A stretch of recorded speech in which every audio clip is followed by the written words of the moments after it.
نزد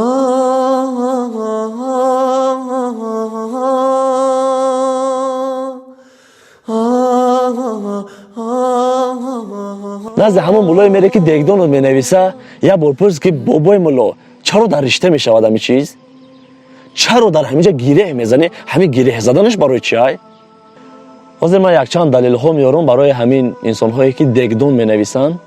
مولا شخصی را میگه که بهر مردم، بهر خلق، بهر وطنش خدمت کردگی است. چی خدمت کردن اینها؟ پیش و پیش از همون روزنامه‌نگارایی که در همین بابت صحبت میکنین احترامانه خواهش میکنم که حجامه چیست؟ یعنی خون گرفتن از بدن یکی از سنت‌های رسول اکرم صلی الله علیه و سلم میباشد. هر فرد مسلمان باید که در حیات حجامه گیرد. با واسطه آن همین حجامه از بسیاری بیماری‌ها دور خواهیم گشت. اگر حجامه به کس فایده نمیکرد، هیچگاه رسول اکرم صلی الله علیه و سلم حجامه نمیگرفت. کسی که در شهر مسکو هست میتونه به آن همین رقم‌ها مراجعه کنین. این برادر حجامه گیری خوب است ان شاء الله. اگر از مسکو بیرون هم که باشید 4-5 نفر باشین میتونین زنگ زنین. این برادر اومده حجامه میگیرد. و اگر معلومات بیشتر رو بفهمین درباره ان همین حجامه، من یه سیلک در زیر همین ویدیو میمونم، حتما داخل شوین خودتون تماشا کنین ببینین که حجامه را چگونه میگیرن، چی لازم است. همش همونجا فهموندگی است. میتونید به ان همین رقم ها زنگ زنین با ان شاء الله حجامه گیرید.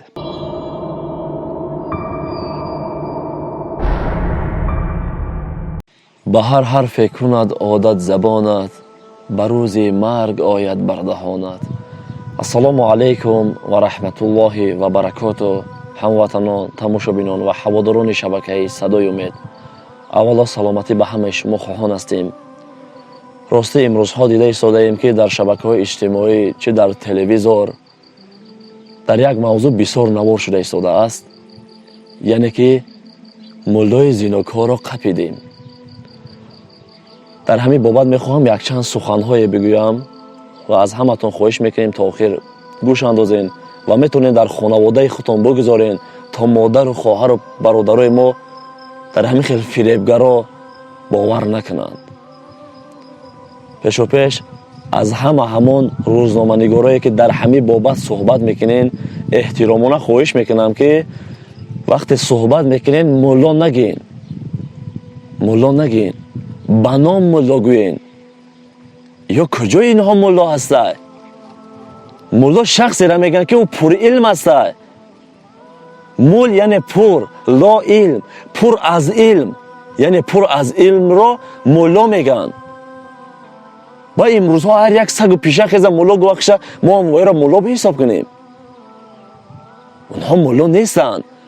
با دو تشتا و تومار و دگدانه که می نویسد و با مردم میتید او مولا شد.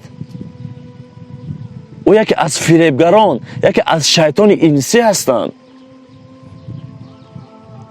مادرای عزیز، برادرای عزیز، شما فریفته این گونه شخصیت ها نشوین. ما مردمی با فرهنگ هستیم، ما مردمی با سواد هستیم، مردمی با عقل هستیم. نخواد در همین خرافات و در همین بدعت و در همین گمراه ها ما باور کنیم. حیف به همون مرده که در خونه می نشیند و زن خشه با نزد همین خیل مولا روان میکنه. حیف تو بر انسان. پیامبر خدا صلی الله علیه و سلم میفرماید در یک خونه اگر دو کس تنها شد یقینا بدانید که سوم شما شیطان میشود. و اون مولا مرد نیست؟ چگونه تو ناموس داری زن تا بنازد اون مولا روی میکنی؟ وای مولا نیست، وای بنام مولا هسته. مردم خونش مکیده ایستاده است. مولا شخصی را میگه که بهر مردم، بهر خلق، بهر وطنش خدمت کردگی است. چه خدمت کردن اینها؟ در کجا امر معروف نهی از منکر کردند؟ در کجا مردم از راه بد گرداندند؟ در کجا جوانان را گفتن این کارا نکن، کارا بکن، بهر وطنشون خدمت کردند؟ در کجا؟ در یک جا نشسته هستند و خون مردم خورده ایستادند. ما الحمدلله از همون خوردی، از زمانی که من نمیخواندم، من در همین دگدان و همین چیزای همیا میکنن من اخلاص نداشتم.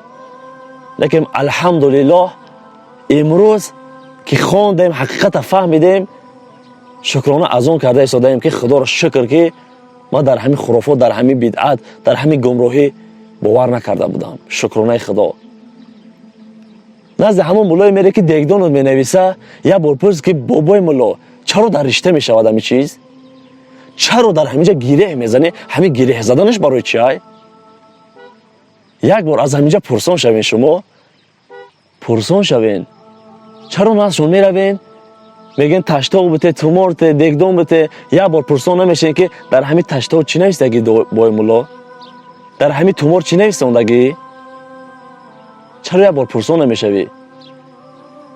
با وقتی که پرسان میشه میگه یگان دلیل داری که همین تومور ما دستم کنم یا که همین تشتا و دستم کنم در گردنم کنم و چرا همینجا در گیره میزنین؟ ما میخوایم اول این چیزا بدونیم، چیزی که نمیدونین چی شما استفاده میبرین برادران. حاضر من یک چند دلیل ها میارم برای همین انسان هایی که دگدون مینویسن. اگر قانع نشدین ان شاء الله باز یک نوار دیگر براتون پیشنهاد خواهیم کرد. عبدالله ابن مسعود وقتی که به خانه اش داخل میشد یگام آواز میبرد اهم میکرد تا اویلش در یگام جا باشد و بفهمد که شوهرش آمده است، نترسد. گفته روز میگه همسرش با یک جادوگری در خانه نشسته بودند به نام مولا بگیم، همون در یک رشته همین خیلی خواند است و به همسر عبدالله ابن مسعود داده است و همسرش در گردنش کرده و یکی آواز عبدالله ابن مسعود برآمد اهم کرد که او زن در خانه بود. همسر عبدالله ابن مسعود میگه در حال میگه همون زن گرفت بجا کرد، گفت شوهرم اومده که این کارا را بسیار بد میبینه. وقتی که عبدالله ابن مسعود همسرش نگاه کرد که در گردنش یک رشته، فراموش کرد از همسرش که پنهانش کنه. گفت چیست؟ گفت این دگدون است. میگه در حال از گردنت بیرون که تو فراموش کردی که پیامبر خدا صلی الله علیه و سلم این چیزا را شرک میدونه، تو یا فراموش کردی؟ یکم دلیل. و چرا در همین جا تاق گیره میزنن 7 9 11 گیره میکنن در دگدون؟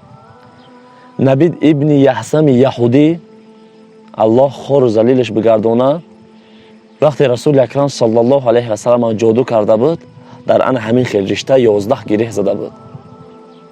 بعداً خداوند سوره فلق 5 آیت و سوره ناس 6 آیت نازل کرد، یعنی که 11 آیت بر ضد 11 گیره همین بدبخت بود. چرا برادرای عزیز، مادرای عزیز، خواهران عزیز رفته در همون چیزا باور میکنین یک بار خودتون قرآن نمیخونین؟ چرا یک بار سوره های قرآن خونده در خانه خودتون شوف نمیکنین؟ از همون دگدون و تومور هوای 1000 مرتبه بالا هست. وقتی خودتون بخونین هر یک حرف قرآن 10 ثواب است. حساب بکنید که یک سوره را خونی چقدر ثواب در نامه اعمال ما و شما کتابت میگردد. هم ثواب میگیریم هم شفا است برای ما و شما. همون بیچاره انسانی که دگدون میبنده یا تشتا میتیه خودش بیموره، خودش بیموره. هم آدم ما در اینجا شما را من نکرده ایستادم که تومور نکنین، دگدون تشتا استفاده نبرین. ما در اینجا شما را من نکرده ایستادم. ما با شما گفته ایستادم که اگر قرآن خودتون خونین این 1000 مرتبه خوبتر و افضلتر است ان شاء الله. بعضی مثال از علماها مثال همین تومور را اجازت میتین، بعضی اش کلان ردش میدونن. هوشیار باشین، زیرک باشین، دانا باشین و پرسان شوین، جویان شوین. شما را همه بفهمین که سرچشمه همین دگدون از کجا برآمده، کی کرده و چی خونده میشود در همینجا، او گیره ها برای چه، همه ما بفهمیم. اگر قانع شدیم مایلش گیرین استفاده برین، اگر ما را قانع کردن نتونستن ما استفاده نبریم شا. هر سخن میگیم برای جان خودتون، برای فایده خودتون است.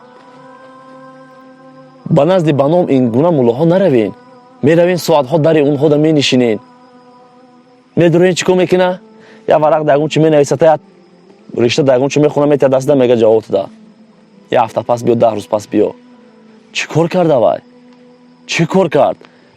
10 روز میری باز بیماری عزیز بدتر میشه. پیش مولا میری میگی مولا آخه من هیچی نشدم، ساز نشدم. با میخونه میگه باید 10 روز پس دیگه بیا. نه، اگر مولایی که در حقیقت مثال مولا باشد بروین نزد اونها. خطون که قرآن خونده نتونین حرکت کنین قرآن یاد گیرین و نتونین هم نزد اونها بروین بخونتون این خوب است ان شاء الله. هست دامولایی که مثال امروز ها میرن مردم او را میخونن و تنها نروین، با همسران خودتون، با فرزندان خودتون، با برادرای خودتون تنها نروین، هم یک جای بروین از اونها.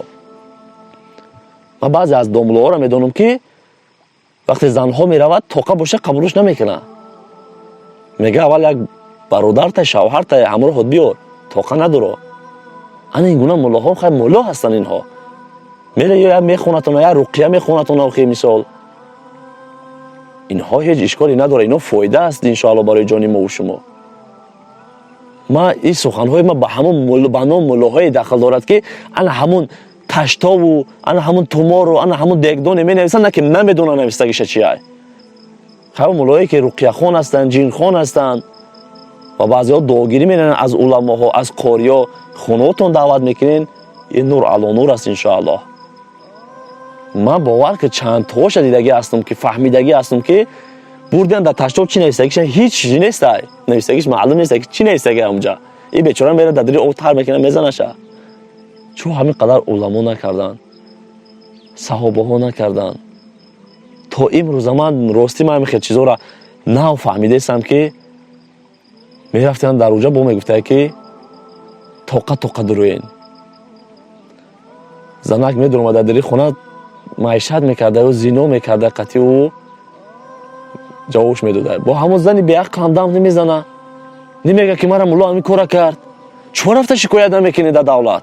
شکایت کنین جلوی خلی مولا را کشن آخه با نام مولا را.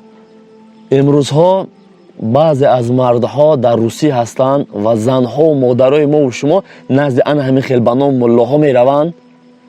وقتی که میدونن که همین مولا در همین جا همین با نام مولا همین کار کرده ایستاده است، خب نشینه است. وای بر حال تو بری مادر، وای بر حال تو که شوهرت خبر نداره که ترادور آورده همین هر جا تا قبیده سای، هر جای تو را میقپه با تو زنا میکنه، تو خب مینشینی. وای بر حال تو بر انسان. عکسی که در روی انا همین نوار شما دیدین، یک چند روز پیش همین نوار را برآوردن در تلویزیون و در شبکه‌های اجتماعی یوتیوب هم هست، شاید که بسیاری دیده باشن.